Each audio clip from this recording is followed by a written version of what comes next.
여러분 반갑습니다. 전기는 빠지직 송건웅입니다. 과락방지 프로젝트의 첫 번째 이야기, 전기자기약 1편을 통해서 여러분과 이야기 한번 나눠보겠습니다. 이 과락방지 프로젝트는 말 그대로 과락을 방지하는 프로젝트예요. 그래서 기사나 산업기사 공부하시는 분들 중에 특정 과목에서 점수가 잘 안 나오시는 분들이 있을 수 있죠. 당연하죠. 어떻게 우리가 전 과목을 한 번에 다 내 걸로 만들 수 있겠습니까? 공부를 하다 보면 부족한 게 당연히 있죠. 그래서 그 당연히 부족한 것들을 우리가 같이 채워나가 보자. 이 프로젝트를 통해서. 그것이 이 과락방지 프로젝트의 첫 번째 목적입니다. 그래서 전기자기약을 시작으로 제가 다른 과목도 쭉쭉 이어 나갈 거예요. 그래서 여러분이 이 시리즈를 통해서 여러분의 부족한 과목을 저와 함께 쭉쭉 채워 나가셨으면 좋겠습니다. 자, 그러면 이 프로젝트는 어떤 분들이 들어야 될까요? 일단 이론 강의를 한번 들으시고 기출문제 들어가기 직전에 계신 분들 있죠. 그래서 그러한 분들이 이 과락방지 프로젝트를 한번 보시고 나면 기출문제 풀이하실 때 어떤 부스터 역할을 이 시리즈가 톡톡히 할 겁니다. 그래서 이론 들으시고 기출 들어가기 전에 자투리 시간에 이 영상을 보시면 좋고요. 그리고 이미 기출을 들어갔는데 문제가 잘 안 풀리시는 분들 계실 수 있죠. 그래서 그러한 분들이 이 과락방지 프로젝트를 들으시면 앞으로 기출문제 풀이하실 때 어떤 윤활작용으로서 이 프로젝트가 작용할 것임을 저는 확신합니다. 그리고 주의해야 될 게 딱 한 가지 있습니다. 딱 한 가지. 뭐냐면 이 프로젝트는 우리가 공부하는 양의 전체를 대신할 수가 없어요. 이 프로젝트 특성상 40점, 50점, 60점을 목표로 하고 제작을 하고 있는 거거든요. 그렇기 때문에 여러분이 정규적으로 공부하고 계시는 플랫폼, 그것이 뭐 이론 공부가 될 수도 있고 기출문제가 될 수도 있죠. 그러한 것을 메인으로 공부를 하시고 이러한 지금 프로젝트는 서브로 봐주셔야 되는 거예요. 자투리 시간에 시간 남을 때, 공부 잘 안 될 때 이 내용을 반복해서 복습하면서 봐주시는 것을 권장드리겠습니다. 자, 이제 본격적으로 시작을 해볼 텐데 들어가기 앞서서 여러분께서 제 채널을 구독하고 계시면 제가 앞으로 영상을 계속해서 업로드 할 거거든요. 그때마다 바로바로 영상을 받아보실 수 있으니까요. 구독 한번 해보시는 건 어떨까요? 네, 여러분 감사합니다. 자, 그럼 바로 1번부터 들어가 보겠습니다. 스토크스의 정리인데 이 스토크스의 정리는 결국엔 공식을 알고 있느냐 모르고 있느냐에 따라서 점수를 받을 수도 있고 못 받을 수도 있습니다. 이게 무슨 말이에요? 결국엔 공식만 알고 있으면 그 공식 찾는 문제가 자주 나올 수 있기 때문에 그 공식 정도만 지금 이 시간 암기를 하도록 하겠습니다. 그래서 여러분은 지금 이것만 암기를 하고 계시면 돼요. 자, 제가 지금 여기 작성을 해온 것이 뭐냐면 바로 스토크스의 정리예요. 이걸 한번 읽어보죠. 인테그랄인데 여기 동그라미가 있어요. 이게 뭐냐면 어떤 패곡선을 적분하겠다는 겁니다. 그래서 어떤 패곡선 혹은 뭐 패경로 C에 대해서 선적분을 할 겁니다. 뭐를? 자기장의 세기를. 자, 그러면 그것이 뭐랑 똑같아야 되냐면 여기는 인테그랄 S죠. 그럼 이 S는 뭐냐? 이 패곡선 C가 만들어내는 곡면이 있겠죠. 그 면에 대한 면적분을 하자 이겁니다. 그래서 요 라블라 크로스는 결국엔 무엇을 의미하는 겁니까? 로테이션을 의미하는 거죠. 그래서 여러분이 이 식 자체를 암기하고 계시면 스토크스의 정리는 거의 90% 이상은 가지고 가셨다고 보시면 됩니다. 그래서 실제로 뭐 계산하거나 그런 일은 거의 없으니까 여러분이 이 공식 자체를 꼭 기억을 해주시면 되겠습니다. 그래서 다시 한번 정의를 말씀드리면 결국엔 자기장을 어떤 평면도체를 감싸는 이 패경로 C에 대해서 선적분을 한다면 이 평면도체에 대해서 면적분한 것과 똑같다. 뭐 이런 얘기거든요. 그래서 여러분이 이 자체를 암기해 주시고 자, 추가적으로 이 내용을 암기하실 때 같이 가면 좋은 게 뭐냐면 이런 게 있어요. 선이 있고 면이 있고 그리고 최적이 있습니다. 자, 이 상태에서 선에서 면으로 갈 때 이 로테이션이 붙어요. 로테이션. 여러분 이 자체가 로테이션이죠. 자, 로테이션. 그 다음에 면에서 최적으로 갈 때 다이버전스 발산이 됩니다. 자, 그래서 여기를 보통 암기할 때 어떻게 합니까? 여기를 그 다음에 여기를 이렇게 작성하죠. 좀 이상하긴 한데 자, 어쨌든 자, 요렇게 여러분이 암기를 해주시면 됩니다. 자, 그럼 스토크스 정리는 결국 선과 면에 대한 이야기를 하는 거거든요. 자, 선에서 면으로 가야 됩니다. 여기 선 있죠? 요거 L은 라인이고 S는 스퀘어 면적이에요. 그래서 선에서 면으로 간다. 오케이, 요거 하나 포인트 찾아냈고 자, 그 다음에 여기 스토크스 정리가 요 라인이잖아요. 그러면 로테이션이 스토크스 정리에 해당하는 거잖아요. 그럼 로테이션이 뭡니까? 로테이션이 이거잖아요. 로테이션.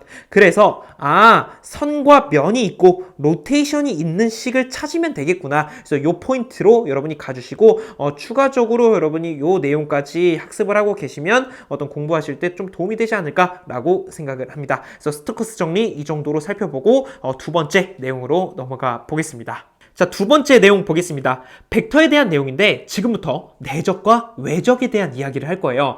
자, 이 내적과 외적은 사실 시험 문제에서 직접적으로 풀이해라 라는 것은 그렇게 많이 나오진 않습니다. 자, 그런데 서운해질 쯤에 한번 나와요. 그래서 어쩔 수 없이 합니다. 근데 이 정도는 알고 있어야 우리가 나머지 어떤 응용되는 문제들을 봤을 때 그 안에서 내적, 외적을 활용하거든요. 그래서 이 기본적인 내용을 반드시 숙지를 하고 있어야 됩니다. 자, 그래서 이 내적, 이것도 기출문제입니다. 그래서 내적에 대한 이야기를 하고 있습니다. 같이 한번 풀어볼게요. 두 벡터 A가 있고 B가 있습니다. 각각 이러한 것을 가지고 있을 때 각도를 구해봐라. 보통 이제 각도를 구하라고 한다면 내적을 활용한다고 봐주시면 됩니다. 내적. 내적을 활용할 것이다. 그럼 내적 공식이 어떻게 됩니까? 자, A라는 벡터가 있어요. 벡터 표시는 이렇게 화살표 표시를 보통 합니다. 자, 그 다음에 내적 표시하고 B라는 벡터를 이제 한번 내적을 해보자 이겁니다. 그래서 공식이 있죠. 이거 반드시 알고 있어야 됩니다. A라는 크기 그리고 B에 대한 크기를 해주고 여기에 코사인 세타를 곱해주면 그것이 A 벡터, B 벡터를 내적한 값이 되는 겁니다. 이게 기본적인 내적 공식이에요. 이건 반드시 알고 있어야 됩니다. 그래서 이 도트라고도 읽어도 되고 도트 곱, 그 다음에 뭐 스칼라 곱, 이게 결국 내적을 의미하는 거예요. 자, 그러면 한번 정리를 해볼게요. 우리가 구해야 되는 건 각도입니다. 오케이. 그러면 제가 코사인 세타만 남기고 다 넘겨볼게요. 코사인 세타라고 하는 것은 이 친구가 넘어가죠. 그러면 A, 그 다음에 B 이런 식으로 작성이 될 겁니다. 그리고 분자에는 뭐가 옵니까? 바로 A 벡터와 B 벡터가 이렇게 내적의 형태로 들어와 있는 것이죠. 자, 그러면 이제 이 식을 한번 채워나가 보겠습니다. 여러분, A 내적 B 하면 어떻게 됩니까? 자, 다시 A 벡터와 B 벡터를 내적하면 어떻게 됩니까? 그래서 이 공식을 그대로 요 위에 써주면 되는 거잖아요. 그래서 제가 한번 적어볼게요. A라는 벡터는 이렇게 있죠. 그래서 마이너스 7i 마이너스 j 이렇게 돼 있고 그 다음에 B 벡터는 뭡니까? 마이너스 3i 마이너스 4j 이렇게 뽑아낼 수가 있는 것이죠. 그 다음에 분모를 작성할 건데 이 분모는 크기잖아요. A의 크기, B의 크기. 크기는 쉽습니다. 자, 크기는 이렇게 루트를 씌워서 A의 크기는 뭐예요? 그냥 7과 여기 1을 가져오면 되죠. 그래서 우리 늘 하던 거 7의 제곱 더하기 1의 제곱을 해주시면 되고요. 그 다음 곱하기를 해주면 되는 거죠. 그 다음 다시 루트 여기에도 B의 크기니까 3의 제곱 더하기 4의 제곱 이렇게 큰 숫자만 가지고 오면 돼요. 근데 여기서 아니 왜 마이너스인데 플러스로 가져옵니까? 어차피 제곱하면 똑같아요. 그래서 플러스로 가져온 겁니다. 플러스로. 전부 다 플러스 플러스 플러스 플러스. 자, 그러면 아니 여기까지는 알겠습니다. 그런데 요거는 내적인데 어떻게 계산하는 겁니까? 여러분, 내적은 특징이 뭐예요? 끼리끼리예요. 그래서 끼리끼리 곱하면 그냥 끝납니다.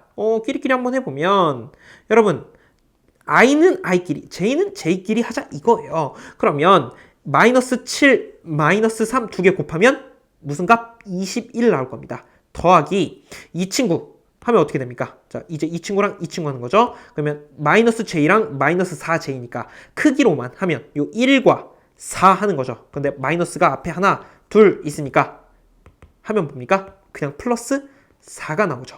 그래서 끼리끼리 곱한 거예요. 한 번은 i끼리 곱한 거고 한 번은 j끼리 곱한 겁니다. 그럼 i랑 j는 어디 갑니까? 여러분, i와 i 성분은 서로 같은 성분이기 때문에 각도가 0도가 나오죠. 각도가 0도라는 것은 어차피 코사인 세타라는 게 뭐예요? 0도라는 것은 1이 나오기 때문에 그냥 1로서 사라지는 겁니다. 그래서 그 정도 생각해 주시고 나 이것도 어렵습니다 라고 한다면 그냥 내적은 끼리끼리다. 끼리끼리라고 하는 것은 그냥 i는 i끼리 곱하고 j는 j끼리 곱해서 그 값을 단순하게 써주면 되더라. 이렇게 가주시면 되겠습니다. 자, 그 다음에 분모를 한번 작성을 해보겠습니다. 분모 어떻게 합니까? 분모는 이거 그냥 계산기로 계산을 해주시면 되는 거죠. 그래서 이거 그대로 일단 가져와 볼게요.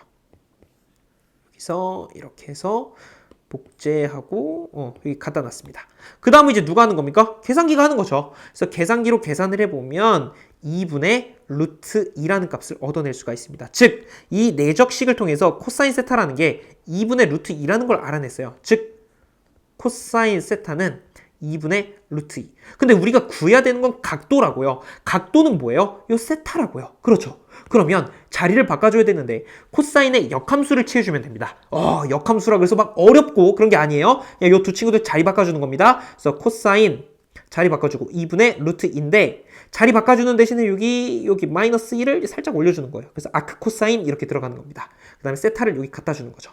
그래서 요거 그대로 계산기에 넣어서 계산을 해보면 그 값이 45도라는 것을 확인할 수가 있을 겁니다. 그래서 정답은 45도의 각도를 가지고 있습니다. 이렇게 대답해주면 됩니다. 그래서 여러분이 이런 문제를 딱 만났을 때 각도 구하라고 하네? 그러면 내적이겠네? 라고 먼저 생각을 해주시고 내적 공식을 적어주시고 전개를 쭉 해주신 다음에 코사인 값 뽑아내고 세타 자리 바꿔서 역함수 취한 다음에 계산기로 그대로 가면 되죠. 그래서 45도 적어주시면 되겠습니다.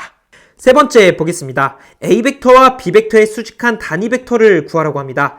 아까 내적은 각도를 구할 때 사용했잖아요. 이 수직한 단위 벡터라는 키워드가 나오면요. 여러분은 외적을 떠올려 주시면 돼요. 외적.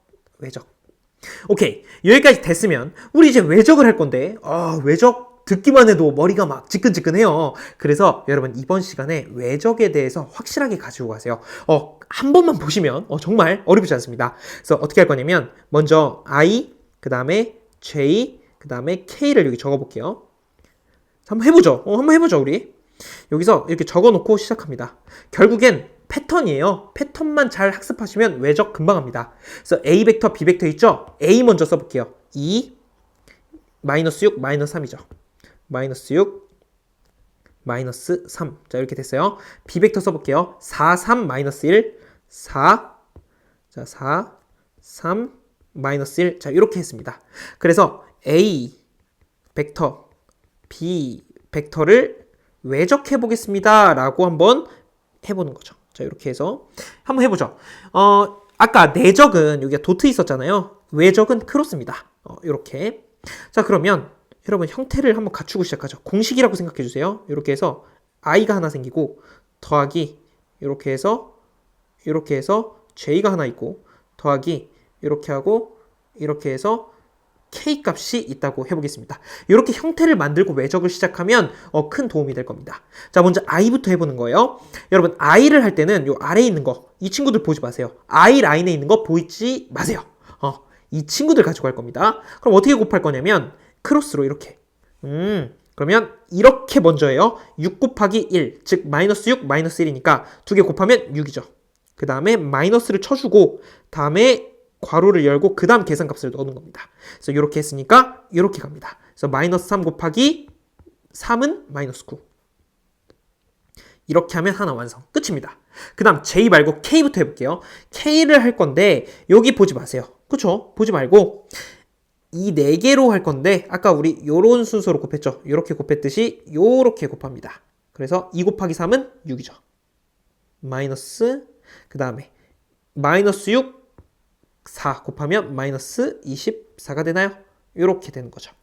자, K 했어요. K 끝. 그럼 이제 J만 하면 외적 끝나는 겁니다. 그래서 J를 할 건데 분위기상, 여러분 분위기상 이 친구들 필요 없겠죠?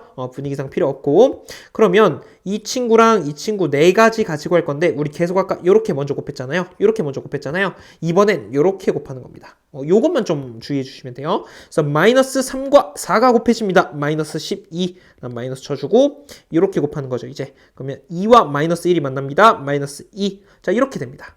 그러면 이제 쭉 계산은 안에 있는 것만 계산해서 써주면 되는 거잖아요. 그래서 15i. 자, 이거 계산하면 15죠.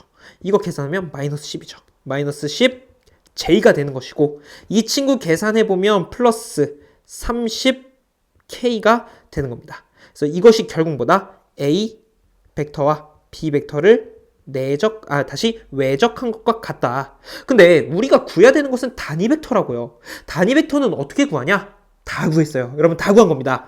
단위 벡터는 간단해요. A, B 벡터를 외적한 거에다가 A, B 외적한 거의 크기를 나눠주면 됩니다. 그러니까 결국 뭡니까? 요게 외적한 값이잖아요. 요거 분자에 써주고 그 다음에 이거의 크기를 구해가지고 분모에 써주면 그것이 단위 벡터라는 겁니다. 오케이. 그러면 한번 같이 작성을 해보겠습니다. 자, 여기서 A, B 외적한 거 그대로 분모에 다시 분자에 먼저 써볼게요. 그러면 15I 마이너스 10J 플러스 30K 썼어요.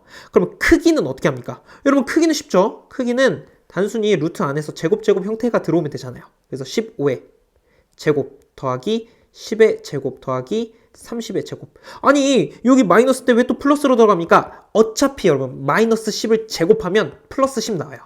그래서 미리 플러스로 바꾼 겁니다. 크기니까. 그래서 이거를 계산하잖아요. 분모부터 여러분 계산을 해 놓으면 어떻게 되냐면 이거 지워볼게요. 계산값 써볼게요. 자, 분모 그냥 자체 계산하면 35 나와요. 그러면 이제 35가 요렇게 나눠질 거 아닙니까? 그래서 35분의 15i가 나오고 마이너스 35분의 10j가 나오고 더하기 35분의 30k가 나옵니다. 그럼 여기서 최종 약분을 해보면 5로 나눌 수 있겠네요. 7분의 3i가 나올 것이고 마이너스 7분의 2 나올 것이고 j가 붙고 더하기 7분의 6k가 나올 겁니다. 그래서 이렇게 마무리를 지어주시면 이게 보다 결국엔 단위 벡터, 수직한 단위 벡터가 만들어지더라. 근데 여러분 문제풀이 하시다 보면 분명히 이렇게 괄호치고 이렇게 괄호치고 앞에 뭔가 있었습니다. 뭐가 있었습니까? 요 플러스 마이너스가 붙은 걸 보셨을 거예요. 이게 왜 붙은 거냐면 자, 여러분 잘 보세요. 이게 외적이잖아요. 수직한 단위 벡터. 이 두 친구들하고 수직한 단위 벡터라면 어떻게 해야 되냐면 A 벡터가 이렇게 있다고 했을 때 이건 그냥 편안하게 들으십시오. 여기 B 벡터가 이렇게 있다고 해볼게요. 그리고 A랑 B는 서로 수직이라고 가정을 해보겠습니다. 평면에 이렇게 있고 자, 근데 단위 벡터 이 B랑 A랑 모두 수직이어야 되는 단위 벡터 어떻게 구하냐면 다 수직이어야 되니까 아마 이렇게 되면 되지 않을까요? 자, 이 B를 살짝 옮겨보고 아마 요런 벡터가 있으면 여러분 보십시오. 요 B랑도 요거 이게 그림을 잘 그려야 되는데 B랑도 이렇게 수직이고 A랑도 이렇게 수직이죠. 요 파란 색깔 벡터는요. 그쵸? 이 파란색 벡터가 뭐예요? 결국 우리가 구한 거. A에 B에 크로스가 되는 겁니다. 자, 근데 이렇게 되면 그냥 플러스만 있어야 되거든요. 근데 마이너스가 왜 붙냐면 여러분 A랑 B랑 수직인 게 위쪽으로만 가는 게 수직입니까? 아래쪽으로 가는 벡터도 있을 수 있잖아요. 그러면 이거는 B 크로스 A 이렇게 되는 거죠. 즉 마이너스가 된다는 얘기예요. 그래서 플러스도 되지만 이렇게 마이너스도 되더라. 아, 그렇다는 얘기는 여기로 잡으면 플러스가 되는 것이고 여기로 잡으면 마이너스가 되는 거다. 어쨌든 A랑 B랑 모두 수직하니까 성립이 되는 겁니다. 그래서 여기까지 구하시고 아니 잠깐만 마이너스는 왜 붙는 거야? 그것은 바로 이러한 이유 때문에 붙는다는 거 이것을 알고 계시면 되겠습니다. 그래서 여기에서 단순히 문제를 푸는 것도 중요하지만 외적을 어떻게 하는지 그리고 단위 벡터를 어떻게 끌어내는지 플러스 마이너스가 왜 붙는지 요 3박자 정도만 여러분이 알고 계시면 응용되는 파트가 나와도 충분히 헤쳐나갈 수 있을 거라고 확신을 합니다.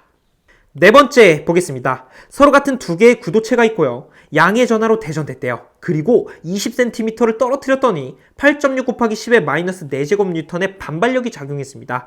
구도체에 주어진 전하는 몇 쿨롬인가? 여러분 여기서 바로 공식으로 들어가도 되죠. 근데 우리 머릿속에 어떤 이미지화를 시키는 게 상당히 중요하거든요. 결국엔 내용을 확장하기 위해서. 그래서 제가 어떤 상황인지 간단하게만 표현을 해볼게요. 여기 두 개의 전하가 있고 각각 Q1 그리고 Q2가 있는 거예요. 그래서 어떤 전개 안에 Q1과 Q2가 서로 자리 잡고 있구나. 이 정도까지 가면 됩니다. 그리고 이 둘 사이가 얼마만큼 떨어졌나 보니까 20cm래요. 이거는 0.2m거든요. 미터의 단위로 써야 되니까. 그리고 이 친구들이 0.2m 떨어져서 뭘 하나 보니 겨루기 하는 거 보니까 얼마만큼의 힘 겨루기를 합니까? 8.6 곱하기 10의 마이너스 4제곱만큼. 그래서 8.6 곱하기 10의 마이너스 4제곱 뉴턴만큼 이 두 친구가 서로 힘 겨루기를 하고 있는 거예요. 딱 이런 상황입니다. 자, 이때 구하라는 게 뭐예요? 주어진 전하값 구하라는 거죠. 그럼 이때 공식 가져와 볼게요. F는 4 파이 엡실론 제로로 가볼게요. 뭐 특별한 언급이 없으니까 엡실론 제로 분의 1 곱하기 R 제곱분의 원래 Q1, Q2잖아요. 이게 정석적인 쿨롱의 힘 공식이죠. 그런데 지금 Q 값이 서로 같은 거라 그랬으니까 이 두 친구를 서로 QQ라고 써도 되죠. 그럼 QQ니까 똑같은 거니까 Q의 제곱으로 써도 되더라.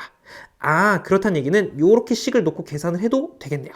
자, 그러면 이거 계산해보면 F는 이거 상수값은 풀어내보면 9 곱하기 10의 9제곱 되죠. 이게 3.14고 이게 8.85 곱하기 10의 마이너스 12제곱이니까 계산기에 그대로 넣어보면 이 값이 나옵니다. 자, 그러면 여기 곱하기 R제곱분의 Q제곱 이렇게 들어가죠. 그러면 우리가 구해야 되는 건 Q값이란 말이죠. 그러면 Q만 남기고 다 넘겨요. 그러면 Q제곱은 자, F 곱하기 R 제곱, 그 다음에 9 곱하기 10의 9제곱 이런 식으로 식이 만들어질 겁니다. 근데 이 제곱도 없애야죠. 그래서 양변에 제곱, 다시 루트를 씌우면 여기는 제곱이 사라지고 여기 이제 루트가 이렇게 다시 이렇게 들어가는 것을 확인할 수가 있을 겁니다. 그럼 이제 값을 그대로 넣어보면 되죠.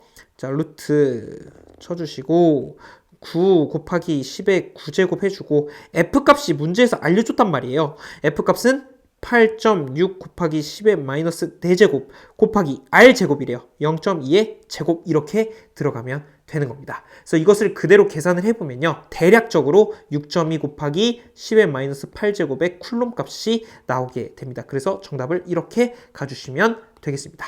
그래서 결국엔 공식으로 풀이를 해도 돼요. 근데 이렇게 이미지화를 시키면 우리가 안 그래도 눈에 보이지 않는 이 전기자기학이라는 학문이 조금씩 우리 눈에 어떻게 보면 스며들게 될 것입니다. 그래서 이런 식으로 가주시고 제가 여기서 추가적으로 말씀드릴 포인트가 있습니다. 여러분 이거 내용 잠깐만 지워볼게요. 자, 여기 잠깐 여기까지만 지워보고 제가 여러분께 드릴 말씀이 있어요. 정리 한번 해보고 갈게요. 여러분 우리 쿨롱의 힘 F는요 4 파이 엡실론 제로 분의 1 곱하기 R 제곱분의 Q1, Q2 이렇게 같다, 그죠? 근데 전개세기 공식도 있습니다. 똑같아요. 4 파이 엡실론 제로 분의 1 똑같고 곱하기 R 제곱분의 뭘로 갑니까? 그냥 Q 하나로 가는 거예요. 여긴 지금 Q가 두 개죠? 여기 Q가 하나예요. 이게 뭐라고요? 전개세기. 그 다음에 전위 공식도 있어요. 다 비슷하게 생겨가지고 헷갈립니다. 4 파이 엡실론 제로분의 1 곱하기 요건 그냥 R분의 Q 이렇게 갑니다. 그래서 여러분이 이 세 가지 내용을 헷갈리지 마시고 한 번에 정리를 해주시면 돼요. 여기서는 F값을 공식으로 해서 쓴 거고 나머지 뭐 전개세기 2를 구해라, V를 구해라 할 수도 있거든요. 그래서 여러분이 이 내용까지 잘 참고해 주시면 되겠습니다. 자, 그러면 여기에서 우리 하나만 더 짚고 가볼까요? 아쉬우니까. 이게 엡실론 제로가 진공 중의 유전율 혹은 뭐 공기 중의 유전율이라고 놓고 풀이하잖아요. 이게 원래는 어떻게 들어가야 되냐면 4 파이 엡실론 분의 1 곱하기 R제곱분의 Q1, Q2 뭐 이렇게 들어가야 돼요. 그러니까 여기가 다 원래 엡실론 자체로 들어가야 됩니다. 근데 왜 제로로 났냐면 보통은 제로로 쓰기 때문에 그래요. 무슨 말이냐? 원래 유전율이라는 것은 엡실론이라고 쓰고 엡실론 제로 곱하기 엡실론 R 이렇게 표현을 할 수가 있습니다. 근데 진공 중이다, 뭐 공기 중이다 라고 한다면 이걸 그냥 1로 놓고 풀이를 하는 거예요. 1로. 그러니까 그냥 엡실론 제로가 들어가는 거고 여기서 중요한 거. 이 엡실론 제로는 8.85 곱하기 10의 마이너스 12제곱의 페러퍼 미터까지 여러분이 암기를 하고 계셔야 된다는 거. 그래서 이 내용까지 여러분이 꼭 참고를 해주시면 좋을 것 같습니다. 자, 그 다음에